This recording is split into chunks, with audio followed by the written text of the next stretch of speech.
બધાયને જય માતાજી, જય મા મેલડી। તો આજે આપણે જવાનું છે રાસપરા। તો રાસપરા જવા માટે તૈયાર થઈ ગયા। પછી આપણે લઈ લીધા ભાભીના કપડાં। કોકના લીધા હોય તો દેવા તો પડે જ ને। પછી ભાભીના કપડાં પેક કરી અને આપણે નીકળી ગયા રાસપરા જવા માટે।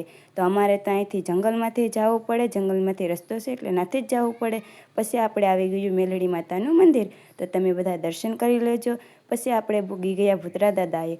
જો આ ભૂતરા દાદાએ કોણ કોણ આવ્યું છે જરા કોમેન્ટ કરી દેજો।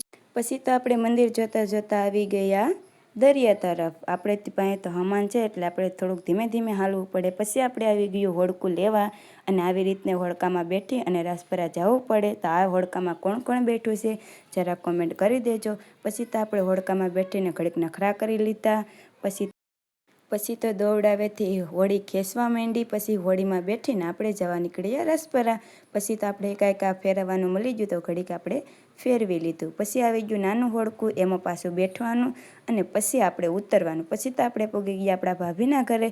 પછી તો ભાભીના ઘરેથી ચા પી અને આપણે પહોંચી ગયા ફઈનું આણું વારવા। આપણે જોયું તો બધા બેઠા હતા તો આપણે પણ એક ખૂણો પકડીને બેઠી ગયા। પછી તો બધાએ ફઈને મળી લીધું અને આપણે નીકળી ગયા ઘર તરફ જવા માટે। એટલે આપણે તો પાછા હોડકામાં બેઠી ઘર તરફ જવા માટે નીકળી ગયા। જો આવી રીતના કંઈક હોડકું હોય। પછી તો આપણે હોડકામાંથી નીચે ઉતરી અને જવા લાગ્યા ઘર તરફ। જો અમારે તો અહીંયા જંગલમાંથી જવું પડે કારણ કે અમારે જંગલમાંથી રસ્તો છે। તો કોણ કોણ આ જંગલમાંથી રાસપરા ગયું છે તો જરા કોમેન્ટ કરી દેજો। પછી તો આપણે પૂગી ગયા ઘરે। આપણે જોઈને તો પિંકીબેન હાવ ખુશ થઈ ગયા। તો ઘડીક આપણે પિંકીબેનને રમાડી લીધા। ઘડીક તો પિંકીબેન હાવ બહુ ખુશ થઈ ગયા। આ બ્લોગ અહીંયા પૂરો થાય છે। ફરી મળીએ એક નવા બ્લોગમાં। બાકી બધાયને જય મા મેલડી।